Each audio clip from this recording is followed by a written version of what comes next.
itu mustahil, mustahil. Karena apa? Tentang yang 40% tentang Nabi itu aja dia nggak paham.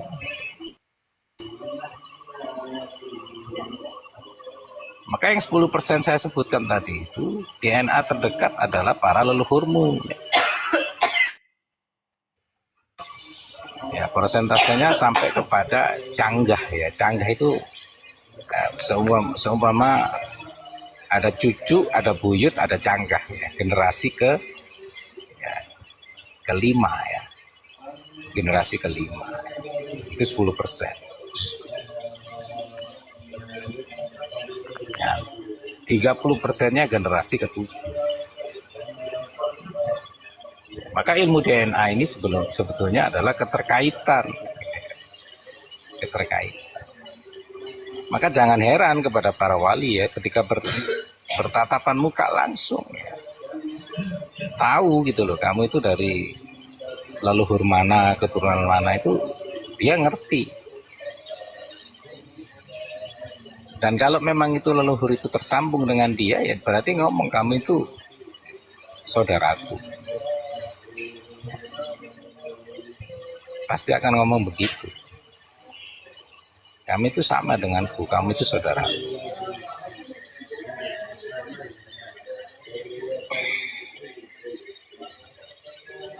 Nah, itu ya.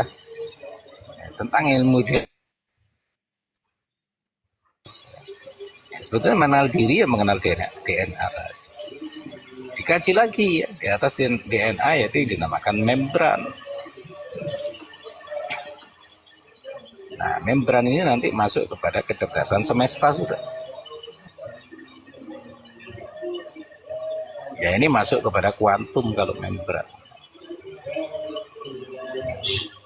Kalau DNA ini masih kepada ilmu sel, ya, sel atomik. Ya, ada proton, ada elektron. Tentang DNA. DNA-nya proton dan elektron dari mana ya? Ya kita mengenal. Karena kamu neutronnya ya. Kamu dalam posisi naturalnya. Neutronnya akan mengenal DNA mana yang proton, mana yang elektron. Maka kamu akan mengenal leluhur mana yang baik dan mana yang buruk. Ya kamu memasukkan leluhur yang baik aja. Leluhur yang buruk jangan dimasukkan. Dibuang aja. Takutnya nanti nyampah di dalam diri. Yang namanya leluhur itu kan keluhuran ya. Kebaikan. Kita masukkan luhur-luhur yang baik. Nah, ilmu DNA ini sebetulnya ya penting gitu ya. Apalagi berspiritual. Ya, untuk apa? Untuk astral perjalanan ya, astral project. Perjalanan astral. Untuk PLR ya, PLR itu past life regression. Ya, untuk residu alam arwah. Nah, DNA ini biasanya mengendapnya ya di vortex ya, di otak belakang, otak purba itu. Nempel di sana.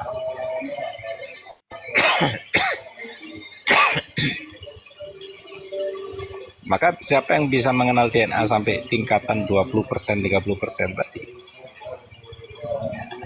dia bisa proses mematikan dirinya seperti mati alami. Antal maut qoblal maut. Mati sebelum mati itu seperti mati alami. Maksudnya mati alami itu begini, saudara. Ya seperti kita tidur, semua piranti mati ya. Pikiran istirahat, keinginan istirahat, nafsu istirahat, ego, amarah istirahat ya. Yang ada hanya nafas dan jantung ya. Kita merasakan nafas dan jantung, semuanya istirahat. Nah, biasanya orang sudah masuk di sini, dia sudah tidak merasakan nafas, merasakan detak jantung. Nah, ini bisa masuk kepada kortek tadi ya. Ke situ alam arwah tadi. Masuk kepada arwah-arwah para DNA-nya. Ya, sebetulnya tidak hanya tidur ya. Kita dalam meditasi atau tafakur bisa mengondisikan seperti itu. Ya, maka kita dikenalkan dengan istilah mati suri. Nah, sebetulnya mati suri itu ya sama aja dengan pingsan. Di dalam mati surinya dia mati semua organ ini. Ya, akhirnya yang hidup adalah masih di lingkaran otak tadi ya, kortek tadi. Otaknya masih hidup. Nah, disinilah makanya ya, tentang DNA aja ini banyak yang nggak bisa tembus.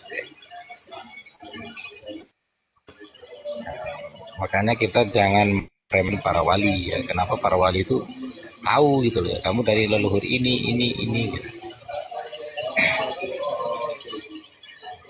Ilmu DNA itu seperti ilmu sel. Jadi nyatu gitu ya. DNA itu nyatu seperti itu. Nah, kita ini dari jutaan sel. Bukan selmu aja.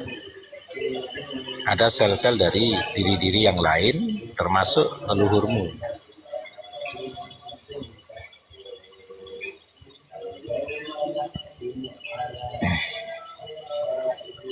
Ya, silakan yang lain.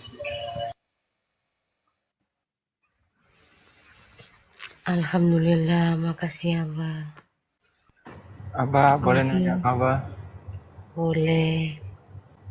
Itu bisa secara guru atau sendiri, Abah?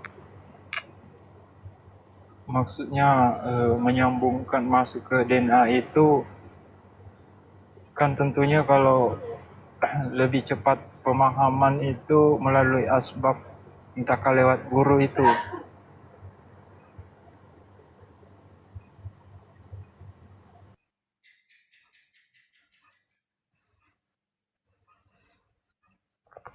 Sebentar ya.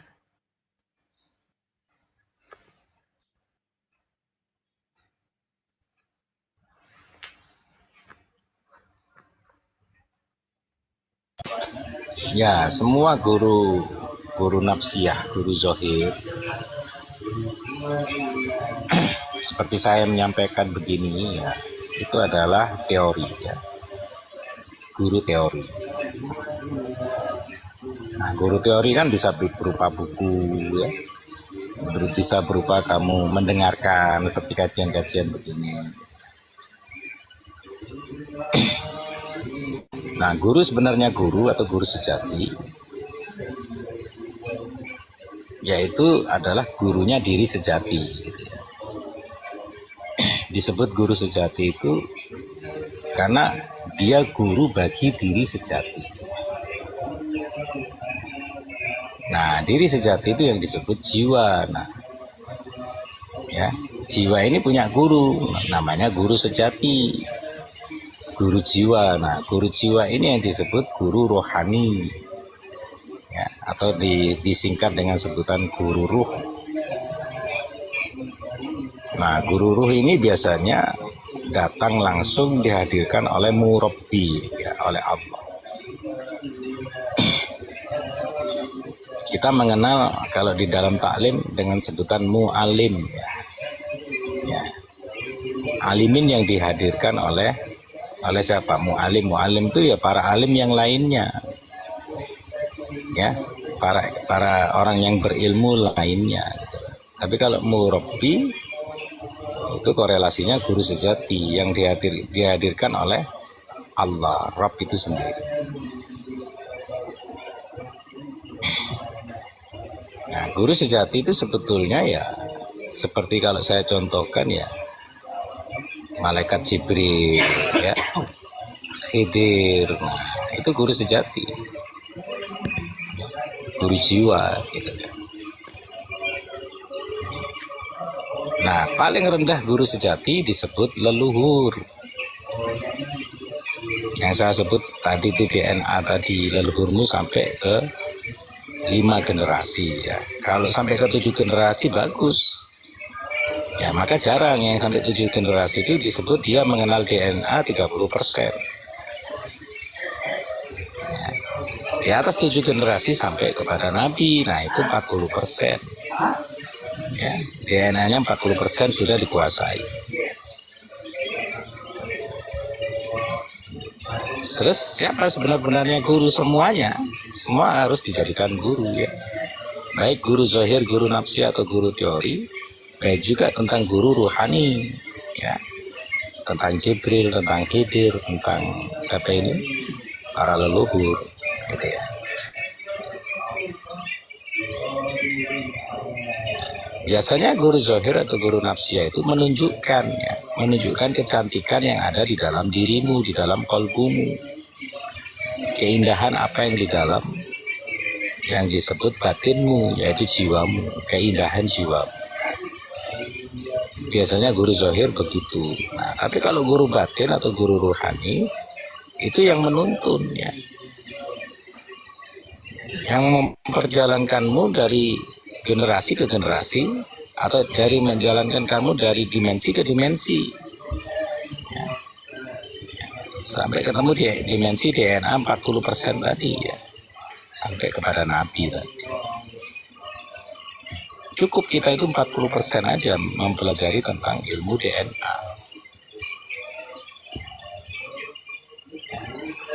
Maka saya sebut 10% itu adalah dia sudah mengenal DNA yang ada di dalam dirinya sampai kepada turun ketiga. Dia kenal betul ya kakek neneknya, orang tuanya, termasuk dirinya sendiri. Ya. Ya, biasanya orang-orang yang belajar ilmu tentang DNA ini, ya, aplikasinya dia itu meniru.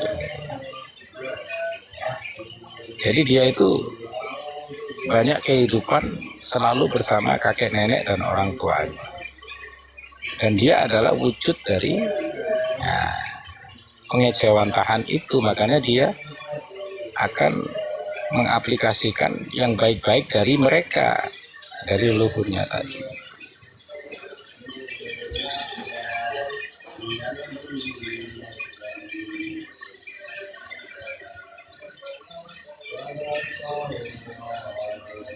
Ya. Ziarah kubur, ziarah kubur itu baik ya, baik. Tapi dengan catatan ketika kamu ziarah kubur, meniadakan dirimu. Ya. Tapi kamu menghadirkan yang kamu ziarahi, menghidupkan yang kamu ziarahi. Terkadang kamu bisa mengenal sampai leluhurmu 10 generasi. Nah, itu sebetulnya isaroh ya, isaroh. Dan harus kamu jumpai. Kalau saya dulu begitu. Jadi, saya nggak usah 10 ya, 5 generasi itu saya samperin semua. Saya samperin semua. Ketika sudah sampai, sudah kenal semuanya ya sudah. Ziarah makam ya, kubur itu baik. Tapi ada yang lebih baik yang dinamakan ziarah makom. Ya. Ziarah makom itu kedudukannya. Waliman hoffa makoma rabbihi. Makom itu kedudukan. Ya, makom itu yang disebut derajat ya. Tempat derajat, tempatnya derajat. Ya, kalau makam itu tempatnya tubuh ya. Kuburan itu tempatnya tubuh ya. Tapi kalau makom kedudukan itu ya dia berdimensi ya. Kamu akan merasakan dimensi makom itu sendiri, berjenjang.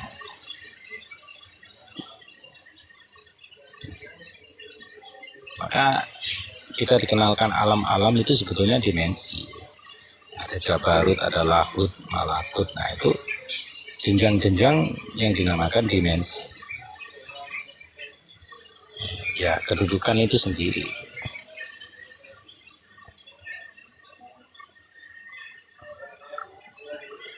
tidak hanya mengenal nama-nama generasi, tapi kita masukin gitu ya. Nggak mungkin ya, nggak mungkin nggak ada tinggalan dari generasinya gitu ya. Kita bukan mencari generasi yang hidup, bukan ya. Kita juga bukan mencari generasi dalam arti makamnya ya. Terkadang makam itu menipu loh ya. Kita nggak tahu sampai ke 5 generasi itu makam kadang menipu. Ada yang memang diwujud-wujudkan ya menjadi makam keramat. Padahal bukan makam beliau. Ya, demi kepentingan diwujudkan makam itu makam keramat ya, dinamakan ini makam dari eyang ini ya. Ini generasi ke-7 kami. Nah, padahal nggak ada, kenyataannya nggak ada ya. Maka napak tilas itu penting ya, jangan terpaku dengan makam ya. Napak tilas itu makom. Nah, kalau makom tidak lekang oleh waktu ya, tidak pernah dibohongi. Makanya kamu mengenal generasi ke-7mu ya. Kebiasaannya di bawah di lereng Gunung Lawu gitu ya. Lawu itu lawang urip. Nah, kamu ke situ ya akan terhubung itu yang namanya DNA itu ya, dengan kebiasaan-kebiasaan para leluhur. Kalau saya lebih senang ke makom ya daripada ke kuburan makam. Karena kuburan bisa menipu, bukan kuburan beliau. Maka dulu saya itu pernah untuk ingin berbicara dengan leluhur itu, saya suluk ya. Suluk 41 hari tidak keluar dari makam itu. Betul ya. Jadi saya di situ nanti pulang ke warung, ya, makan ke situ lagi ya sampai mendapatkan suluknya.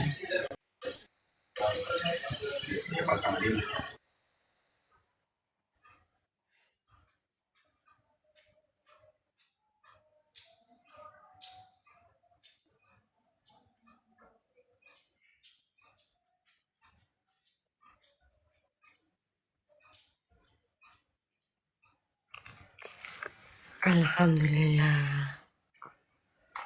Syakman? Oh iya Mbak Ransa. Waalaikumsalam warahmatullahi wabarakatuh. Naik Mbak Ransa.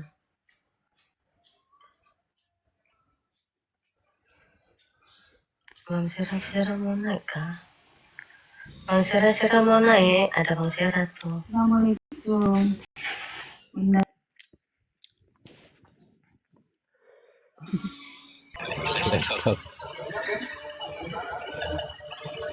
Udah dipulangkan.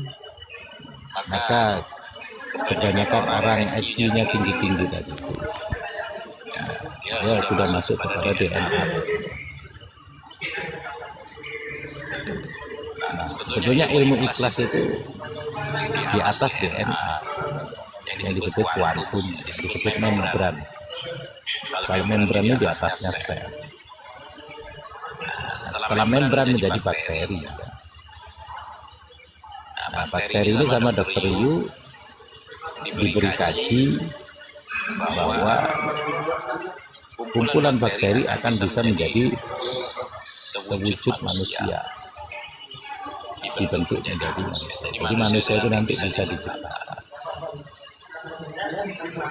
Tapi orang-orang ini cuman hanya seperti Frankenstein ya. Dalam arti dia tidak mempercayai ruh, gitu ya. Bisa menciptakan manusianya, tapi nggak bisa menciptakan. Mungkin sebagian dari kalian pernah melihat film Frankenstein ya, membangkitkan mayat yang sudah mati ya, menjadi manusia hidup lagi. Masih ingat kan cerita itu ya? Dengan energi petir ya, dengan energi macam-macam. Akhirnya mayat itu hidup, tapi nggak punya nyawa, nggak punya ruh. Hidupnya dari bakteri itu sendiri, hidupnya dari rangkaian sel-sel itu sendiri. Dan kita lupa bahwa sel itu adalah kumpulan jutaan sel. Sel itu adalah sifatnya majemuk, bukan individualis. Jadi di dalam sel itu tidak ada individu. Jutaan sel itu majemuk, ya berarti sel-sel daripada yang lainnya. Masuk sel zaman purba itu ada masuk di dalam sel tubuhnya. Itulah para ilmuwan menyatakan ada otak primitif atau otak purba. Ya kan dalam rangkaian berdasarkan ilmu sel tadi. Artinya ada jutaan sel yang termemori di dalam diri. Nah ini yang dilupakan oleh kayak orang dokter Liu, orang yang tidak mempercayai ruh, orang yang tidak mempercayai semesta. Jangan bicara ruh dulu ya. Bicara semesta tadi, jutaan sel itu tadi adalah bagian dari rangkaian sel itu sendiri, semuanya adalah satu. Siapa yang bisa menciptakan begitu? Kalau bukan semesta itu sendiri, nah semesta itu sifatnya samina wato, patuh kepada yang menjadikan adalah Allah.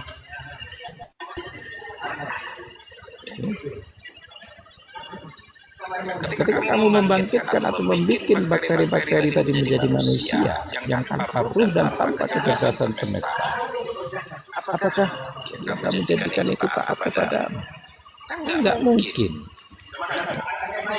Dia justru menjadi liar, hidupnya liar, kebingungan kan gitu ya. Di dalam dirinya, aku ini siapa? Dia tidak mengenal. Karena ada jutaan sel. Jutaan sel ini tidak ada yang memimpin. Nah, menciptakan yang memimpin jutaan sel itulah yang disebut kecerdasan semesta. Satu dan lainnya terkait. Kamu bukan makhluk individu, kamu itu adalah makhluk semesta.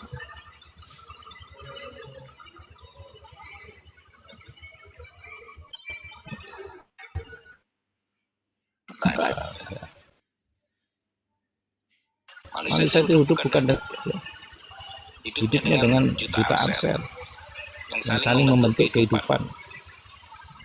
Ada generasi sel. Makanya tubuh itu bisa hidup. Jadi mereka tentang ilmu tubuh, tidak memakai ilmu yang dinamakan manusia.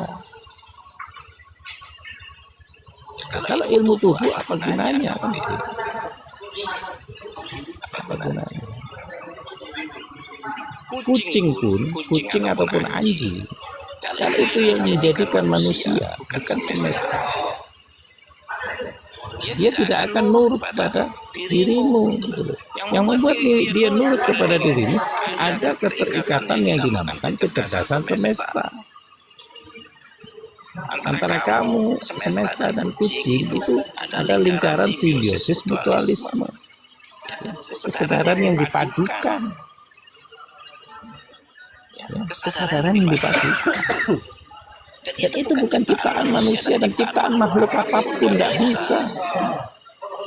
Ini belum lari ke ruh ya. Masih dalam satu rangkaian yang dinamakan kecerdasan semesta itu sendiri pun.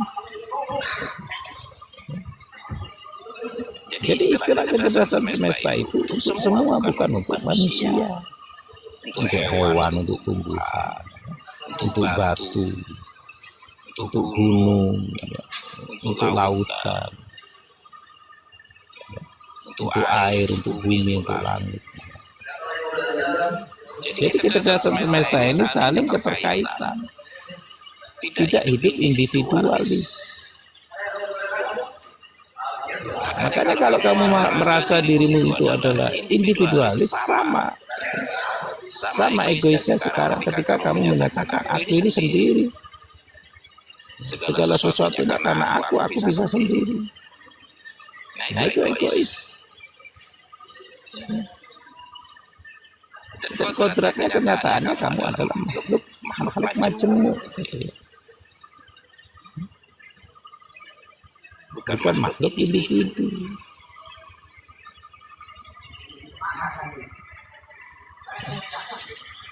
Man ini diberi nama lagi dengan nama baru. Apa namanya Cak Man? Cak Man EA. Kemarin kan Cak Man itu jujur, menantu yang jujur. Sekarang Cak Man EA, engkau adalah aku. Artinya engkau ini untuk semua ini 26 orang.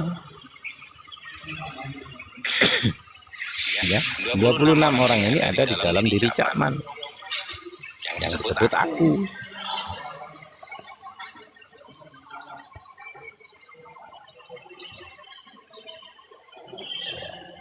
Coba kalau kamu sekarang menyatakan kamu makhluk individu, makhluk sendiri, nggak bisa.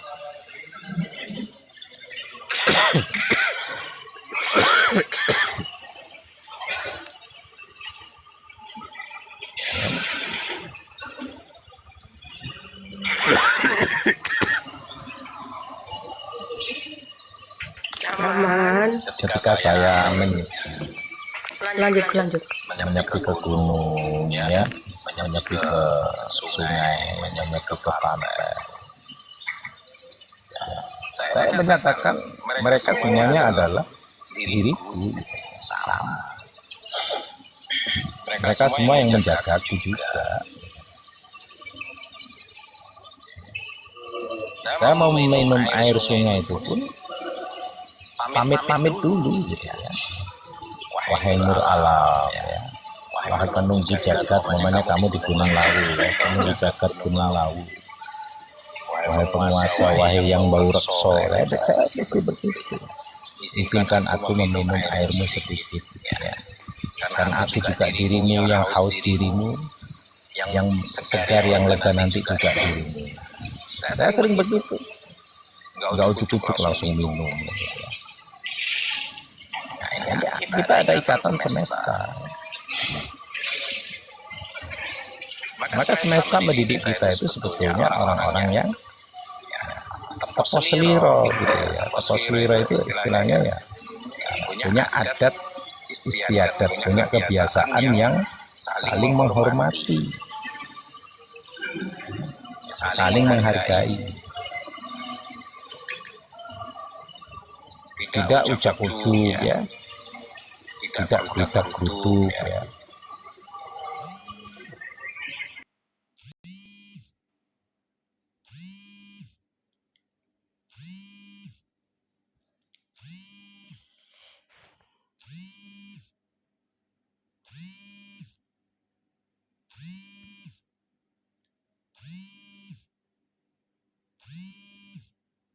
Semesta akhirnya sakit.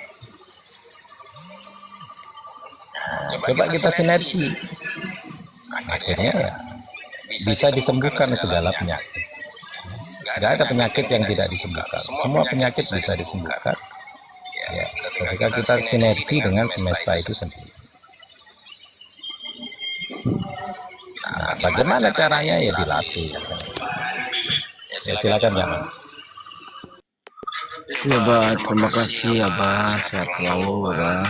Semoga berkah manfaat apa yang disampaikan. Jadi kembali lagi pada dasarnya ketika kita mengenal Nur Muhammad ini, artinya kita itu terhubung kepada semesta. Yang dimaksud semesta adalah apa yang ada di dalam diri kita. Di semesta itu merujuk jagat kecilnya kepada diri, sedangkan alam semesta yang ada di luar diri itu bagian dari diri kita. Ini satu kesatuan pada dasarnya yang disebut dengan Nur Muhammad itu sendiri. Jadi melihat pada asal-usul segala kejadian alam semesta beserta isinya, termasuk diri setiap manusia, diri tumbuhan, diri hewani, serta semua yang ada di dalam alam itu sendiri adalah satu kesatuan yang utuh. Pada pandangan ini, mereka menjadi bagian dari tajallinya Allah. Maka ketika pemahaman pada makna tajalli itu sudah dikenal, maka menjadi sifat dari nafsianya Allah yang dikenal dengan sifat wujud. Maka segala sesuatu yang ada, termasuk perangkat-perangkatnya yang nampak gaib seperti penyakit, itu dikatakan ada tapi tidak ada, dikatakan tidak ada tapi bisa dirasakan. Ini juga bagian dari Nur Muhammad tadi. Kenapa kok sampai muncul ini penyakit itu, dan banyak orang menganggap suatu penyakit ini sesuatu yang harus dihilangkan. Ini seleksinya, penyeimbangnya alam semesta itu salah satunya disebut dengan penyakit tadi. Apakah ada sesuatu yang sia-sia di alam semesta beserta sini? Tidak ada. Jadi adanya ketika saya manusia kadang-kadang merasakan sakit, berarti ada yang harus diperbaiki oleh tubuh saya. Maka bagaimana cara memperbaikinya itu banyak pilihan. Di antaranya kita ya bisa membeli obat misalnya. Yang kedua, kita bisa meresapi dan memahami dari penyakit itu, mungkin nanti ada pelajaran hikmah. Dan yang ketiga, kita juga bisa mengambil ibroh dari sebab-sebab adanya sakit itu, bisa dijadikan pelajaran. Mana yang baik dan mana yang tidak baik, mana yang boleh dan mana yang tidak boleh. Nah, ini bagian daripada penyeimbang alam semesta itu tadi. Alam juga bisa merasakan sakit. Maka sakitnya alam ini munculnya menjadi bencana, musibah, bala, dan sebagainya.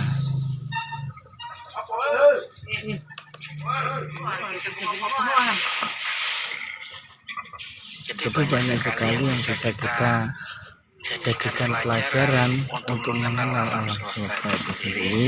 Dan di antara pelajaran untuk mengenal alam semesta itu sendiri, kita bisa mengambil ibroh untuk diri kita.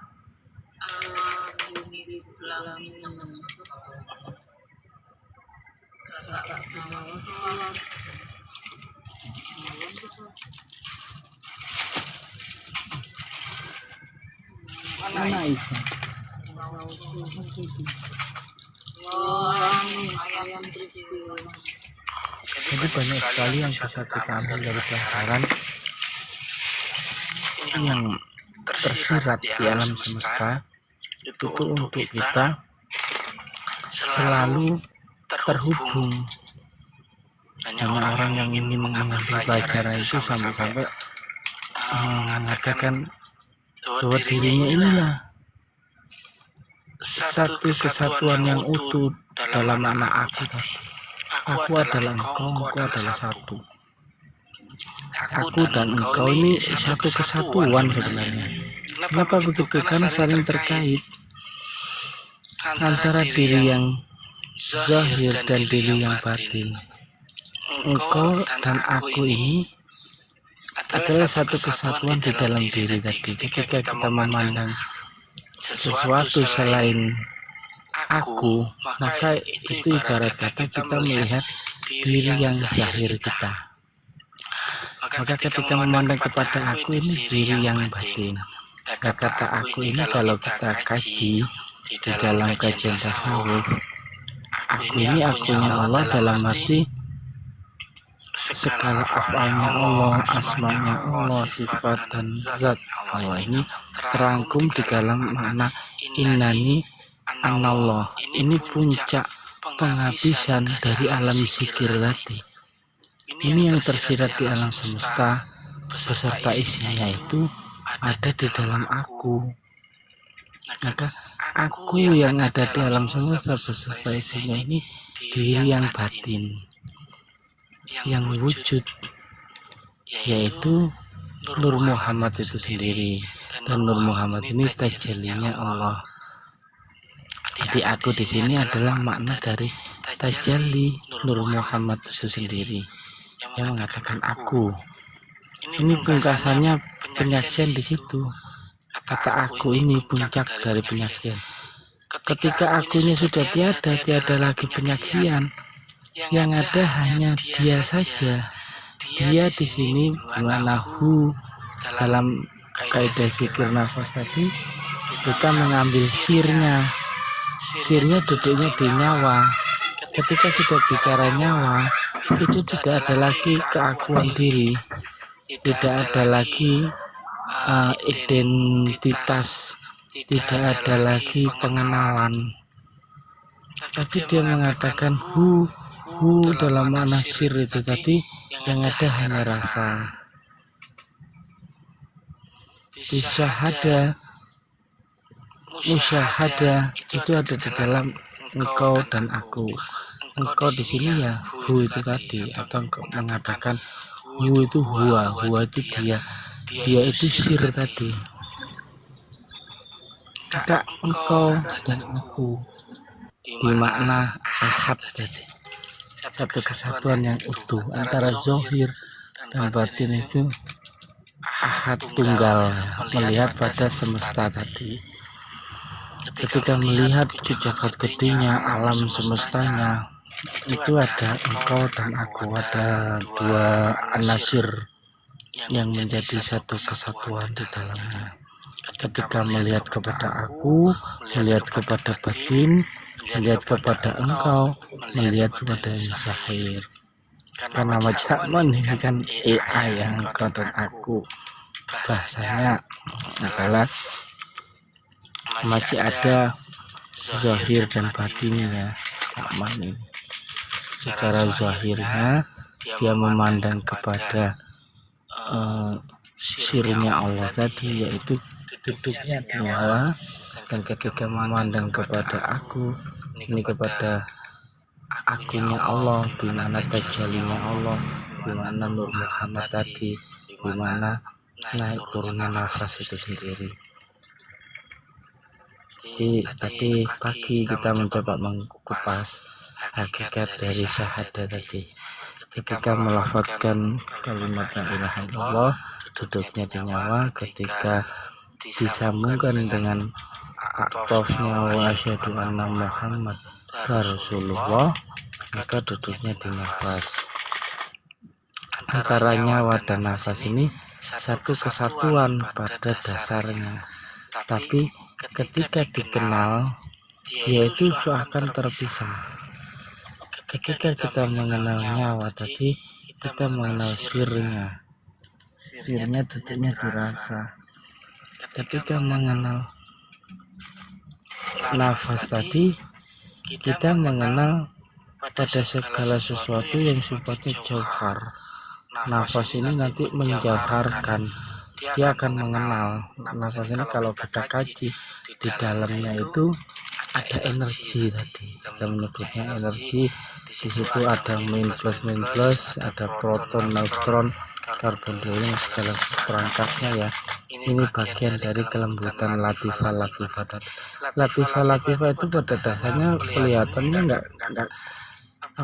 nampak. Kalau dilihat nggak nampak latifah, tapi bisa dikenali, dia bisa dirasakan, maka disebut jauhar, maka disebut nyata. Nah, itulah duduknya Nur Muhammad, latifah, kelembutan tadi yang akan mempengaruhi gejolak jiwa. Ini duduknya pada Nur Muhammad, yaitu jalannya nafas itu sendiri, atau sebagai utusan Allah. Maka nyatanya sir tadi menjadi bagian daripada kehidupan tadi. Sir duduknya ketika ada waw aktof, maknanya waw aktof ini tidak terpisah ya, digandeng, atau bahasanya itu dinyatakan. Sir tadi kan kita sudah coba mengkupas tentang makna rasa. Sir nyawa itu rasa, itu satu kesatuan, satu makna dengan esensi yang sama. Sedangkan nafas ini pada dasarnya sama, hanya saja beda esensinya. Ketika disebut nafas, nyawa itu kelihatan dan bisa dinyatakan menjadi sebuah energi. maka orang-orang yang berzikir nafas itu dia bisa mengendalikan energi itu sendiri, bisa dimanfaatkan untuk kehidupan ini. Kalau orang-orang supranatural dijadikan itu tenaga dalam untuk pengobatan, bisa juga untuk hal-hal yang lainnya, kepentingan-kepentingan yang sifatnya duniawi. Ini dari nafas tadi. Sedangkan ketika dia dipertemukan, dalam arti itu ada wau tadi, itu dipersatukan antara nyawa dan nafas ini, dipersatukan. Bagaimana memahaminya? Ketika asyhadu alla ilaha illallah duduk di nyawa dan wa asyhadu anna muhammadar rasulullah duduknya di nafas, maka ketika ini dilafazkan dengan satu nafas, ini menjadi tuntunan. Tuntunan itu jalur atau jalan.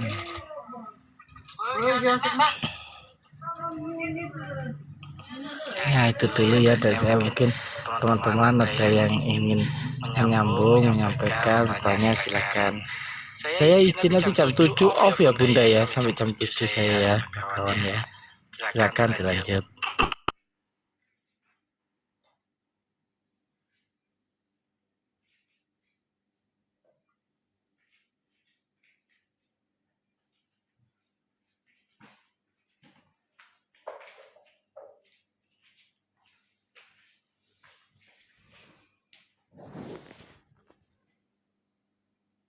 Semesta itu ada di dalam diri.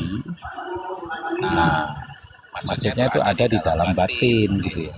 Bukan di dalam diri itu di dalam jeroanmu ini ya, di dalam tubuhmu ini, bukan. Justru semesta yang nggak terlihat, semesta yang nggak terlihat itu yang dinamakan semesta di dalam diri, batin. Nah, semesta yang terlihat itu justru dinamakan semesta kecil, ya. Semesta alif, jangan dibalik. Semesta yang kamu nyatakan di dalam diri atau batin tadi yang nggak terlihat itu yang gede, ya. Itu yang dinamakan jagat ageng, ya. Karena apa saya nyatakan yang bisa kamu lihat itu jagat alif, seperti kamu melihat sungai tadi ya, saya bicara sungai, bicara laut, bicara gunung. Saya nyatakan kecil kenapa? Ya. Karena dia bisa terlihat, ya. Karena dia bisa kamu nyatakan. Nah, saya nyatakan jagat alif, ya. Dan dia mewujud sendiri gitu loh ya.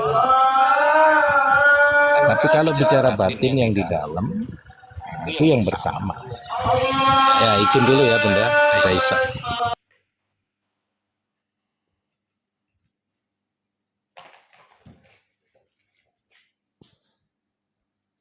Jadi yang bisa kita lihat secara kasat mata dengan pandangan zahir. Ini sebentar, ini ada anak-anak ya.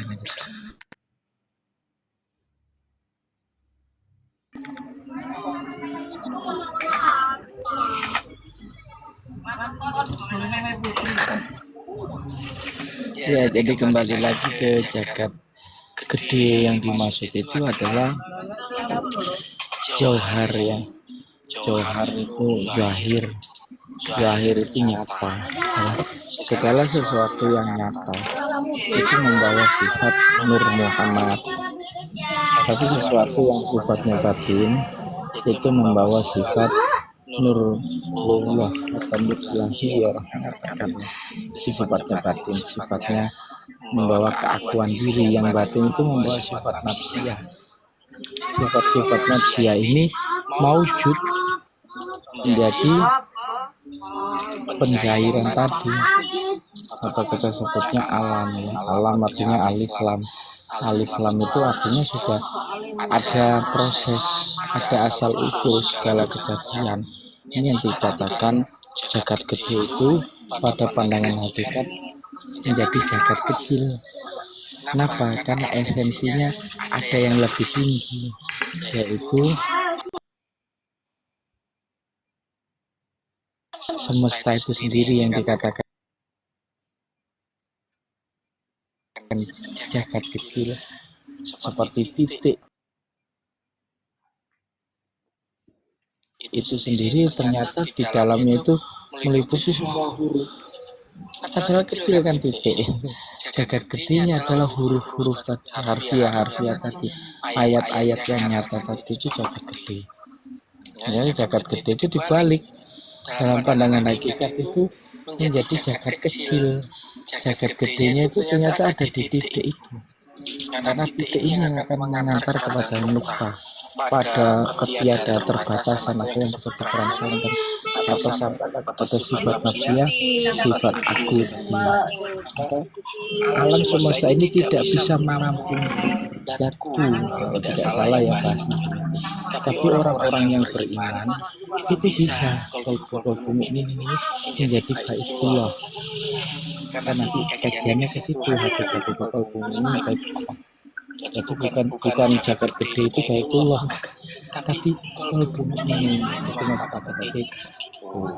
Ini dibalik saja, tidak dibalik. Yang selama ini kita katakan jagat kecil ini ada nilai yang menjadi jagat gede, menjadi satu titik awal perjalanan itu sendiri. Nanti sampai ketemu makna ruh.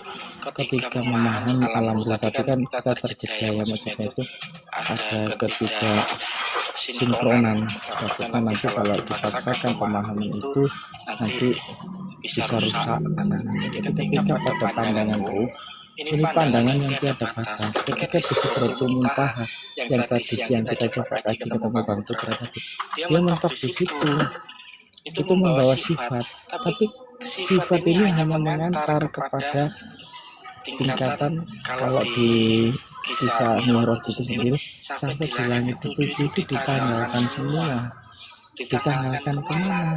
Pada pohon Syajaratul Yakin yang tadi kita kaji tentang makna Nur Muhammad itu dalam kitab Daqaiqul Akbar atau kitab Daqaiqul Asror katanya Mbah Sobo.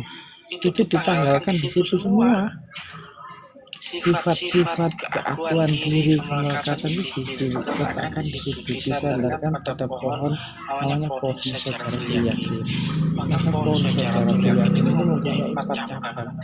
Dan 4 cabang ini kalau dikaji ada makna alam, ada makna alam jabarut, lahut, terus alam malakut dan sebagainya. Itu hakikat dari hikmah perjalanan Nur Muhammad itu sendiri. Dan pohon Syajaratul Yakin ini akarnya, daunnya, satu kesatuan ini hikmahnya atau ibrohnya itu tentang Nur Muhammad, asal kejadian Nur Muhammad. Nanti ketemunya di situ ada Nur Qasam, kemudian Nur Kalam, Nur itu banyak di situ.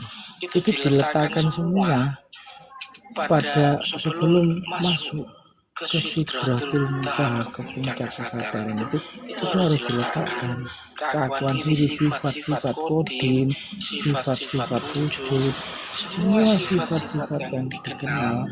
Untuk memandang kepada Allah tidak ada sifat lagi, maka masuk ke alam zat, namanya Zatul Bukti.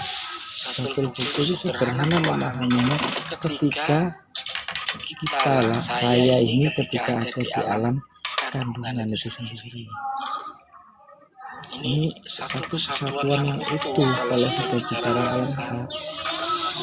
Maka ruh tadi sudah kembali ke asalnya, tidak lagi. Kenapa kok ruh tadi dikatakan kodim kan? Masalah di situ. Yang kodim itu kan hanya Allah. Ketika Allah kidam, sifat salbianya Allah, sifat salbiah itu ya masih di alam kandungan. Sampai sifat wujud itu sendiri pun masih di alam Zatul Bukti. Itu masih belum sampai kepada Allah, masih ada takdir di situ, masih ada penghalang hijab yang harus dilepas. Ketika semuanya dilepas, dia ada lagi sebut, orang menyebutnya orang apa-apa. Itu murni satu kesatuan yang utuh yang disebut dengan syahadah. Jadi mana suung, orang apa-apa, kosong dan sebagainya ya, penamaan itu untuk melepas segala atribut sampai kepada makna laisa kamislihi syai'un. Jadinya memandang kepada Allah ini jangan lagi diumpamakan, jangan lagi diprasangkakan, jangan lagi diurai, jangan lagi dicerai, ini satu kesatuan, maka duduknya pada daim atau diam. Diam ini seperti saat ada di alam kandungan, dia menyaksikan semua. Maka di situ ada kesaksiannya, ruh ala sudrabikum lalu ala sahidna. Artinya ruhnya ini dengan jasmani ini akan bertemu itu dalam keadaan benar-benar tunduk patuh kepada Allah Subhanahu wa ta'ala, benar-benar secara hakiki. Tidak ada pemaksaan di situ, itu sangat alamiah. Ya ini ibaratnya iktibarnya pada perjalanan mi'raj tadi. Ketika sampai di situ, kodimnya ini sifat ini sudah nggak ada, pensifatan sudah nggak ada.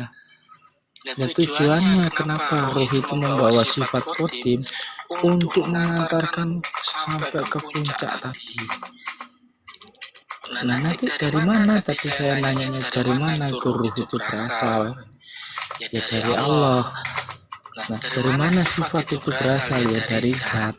Maka ketika tiada sifat yang adanya apa? Hanya ada zat. Nah ketika tidak ada ruh yang ada hanya apa? Yang ada hanya Allah tadi. Itu sumbernya kembali ke sumber. Sebenarnya itu pelepasan.